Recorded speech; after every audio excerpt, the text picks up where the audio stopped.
বেশি খরচে কিনে না খেয়ে বাড়িতেই কিন্তু বানিয়ে নিতে পারবেন এই সিঙ্গাড়াগুলো। আর এর সঙ্গে থাকবে স্পেশাল তেঁতুলের চাটনি, যা সিঙ্গাড়ার সাথে খেতে ভীষণই ভালো লাগে। নমস্কার বন্ধুরা, রোজকার মতো আজও একটি রেসিপি নিয়ে চলে এসেছি। এখন তো বর্ষাকাল, আর এই বর্ষাকালে সন্ধে যদি এমন সিঙ্গাড়া থাকে আর তার সঙ্গে একদম মিষ্টির দোকানের মতো চাটনি, তাহলে কিন্তু আর কিছুই লাগবে না। আর এটা বানানো খুবই সহজ, যে দেখবে সেই কিন্তু বানাতে পারবে। তবে আজকে যে সিঙ্গাড়াটা বানাবো এটা কিন্তু মিনি সিঙ্গাড়া। তাহলে চলুন বন্ধুরা দেখে নিই। আমি এখানে প্রথমে একটা বাটি নিয়েছি, তারপর এখানে এক বাটি মাপ করে দিয়েছি ময়দা, আর দেবো এখানে কালো জিরে আর খুব সামান্য পরিমাণে নুন। আর হ্যাঁ, এখানে কিন্তু সাদা তেলটা দিয়েছি, সেটা কিন্তু আমি আপনাদেরকে দেখাতে পারলাম না। সাদা তেলটা দিয়ে খুব ভালোভাবে ময়ান করে নিতে হবে। এখানে সাদা তেল দিয়েছি প্রায় 7 থেকে 8 টেবিল চামচ, দিয়ে ভালোভাবে ময়ান করা হয়ে গেছে। এরপরে অল্প অল্প জল দিয়ে একটা ডো তৈরি করে নেব। তবে একসঙ্গে এখানে খুব বেশি জল দেব না, এতে কিন্তু নরম হয়ে যেতে পারে। অল্প অল্প জল দিয়ে নর্মাল একটা ডো বানিয়ে নেব, মানে বাড়িতে যেমন আমরা রুটির ডো বানাই ঠিক তেমন একটু ডোটা বানিয়ে নিতে হবে। এটা আমার তো মাখানো হয়ে গেছে। এরপর এটাকে ঢাকনা দিয়ে রাখবো, আর এই সময় আলুর পুরটা বানিয়ে নেব। আলুর পুরটা বানানোর আগে তেঁতুলের চাটনির জন্য আগে তেঁতুলটাকে একটু জলে ভিজিয়ে রাখবো। প্রায় হাফ কাপ মতো জল দিয়েছি, আর তেঁতুলটা কিন্তু খুব বেশি নেইনি, তবে চাটনিটা আমি এখানে কম বানাবো। তার জন্য আমি এখানে অল্প করে তেঁতুল নিয়ে হাফ কাপ জল দিয়ে ভিজিয়ে রাখলাম।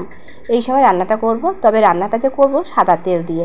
প্রথমে সাদা তেল দিয়েছি প্রায় 3 টেবিল চামচ মতো, তারপরে দিয়েছি গোটা কালো জিরে। 30 থেকে 40 সেকেন্ড পর দেবো এখানে কেটে রাখা আলু। মটরের যে ঘুগনিটা তৈরি করি যেভাবে আমরা আলু কাটি ঠিক সেইভাবে কিন্তু এখানে আলুগুলো দিয়েছি। আর এর সঙ্গে দিয়েছি 1 মুঠো ভেজানো ছোলা, আর 1 টুকরো আদা গ্রেট করে দিয়েছি, 3টে কাঁচা লঙ্কা কুচোনো, স্বাদ অনুযায়ী নুন, লঙ্কার গুঁড়ো আর খুব সামান্য পরিমাণে জিরের গুঁড়ো দিয়ে খুব ভালোভাবে মিশিয়ে নিতে হবে। মিশিয়ে নিয়ে একদম কম আঁচে 3 মিনিটের জন্য ঢাকনা দিয়ে রাখবো। তবে এখানে কিন্তু আমি জলটা ব্যবহার করব না, একদম কম আঁচে 3 মিনিটের জন্য ঢাকনা দিয়ে রাখবো। তবে মাঝের মধ্যে আমি একবার খুলে নিয়ে একটু নাড়াচাড়া করে নিয়েছিলাম, যাতে নিচের দিকে না ধরে যায়। 3 মিনিট পর আপনাদেরকে দেখাচ্ছি। দেখুন আলুগুলো কিন্তু খুব ভালোভাবে সিদ্ধ হয়ে গেছে।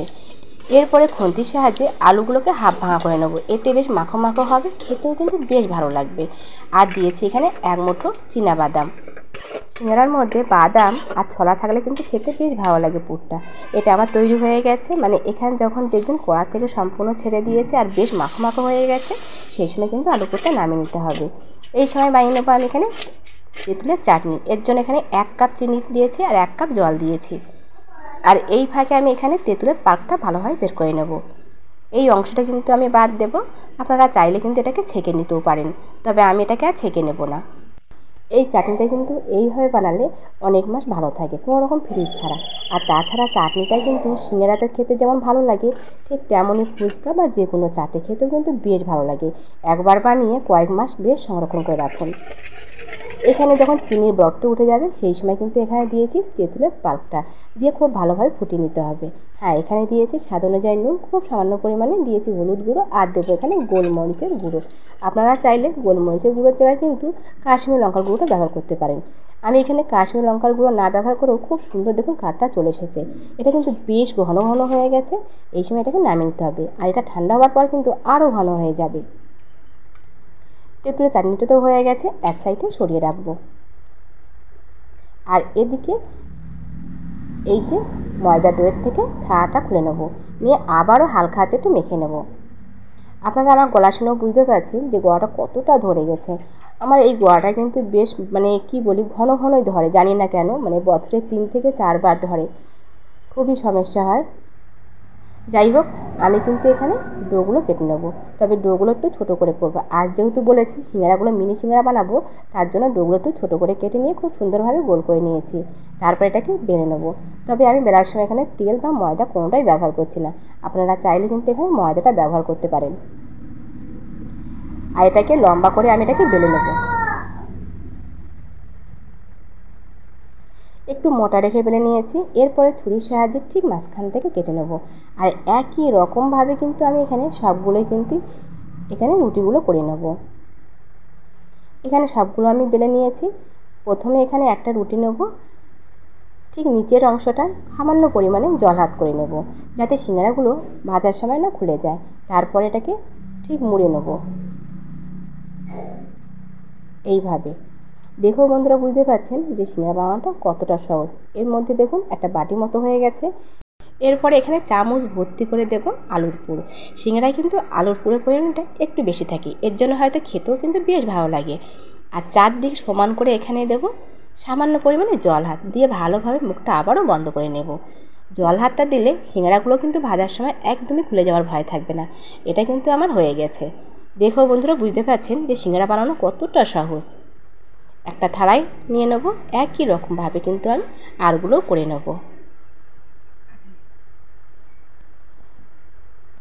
আমি এখানে একই রকমভাবে সবগুলো সিঙ্গারাই কিন্তু করে নিয়েছি।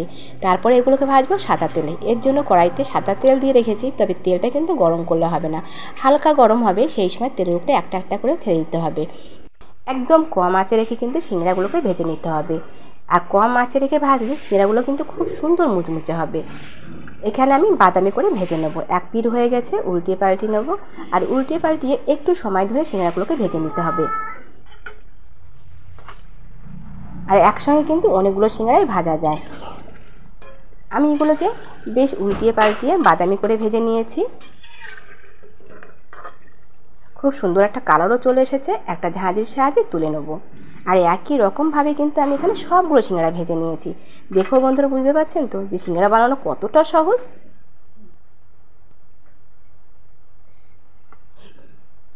একটা ভেঙে দেখাচ্ছি, দেখুন কতটা মুচমুচে হয়েছে বা খাস্তা হয়েছে। আর এই সিঙ্গারাটার মধ্যে কিন্তু আলুর পুরে একদম ভরপুর। কেমন হয়েছে অবশ্যই কিন্তু কমেন্ট করে জানাবেন। আর যেসব বন্ধুরা এখনও আমার চ্যানেলটি সাবস্ক্রাইব করেনি, প্লিজ প্লিজ প্লিজ বন্ধুরা আমার চ্যানেলটি সাবস্ক্রাইব করার জন্য অনুরোধ রইল, যাতে আরও নিত্য নতুন রেসিপি সবার আগে আপনাদের কাছে পৌঁছতে পারে। আর ফেসবুক থেকে দেখে থাকলে আমার চ্যানেলটাকে ফলো করে রেখে দেবেন। তাহলে সবাইকে আজকের মতো নমস্কার। সবাই ভালো থাকবেন, সুস্থ থাকবেন। আবার একটি রেসিপি নিয়ে চলে আসবো খুব তাড়াতাড়ি।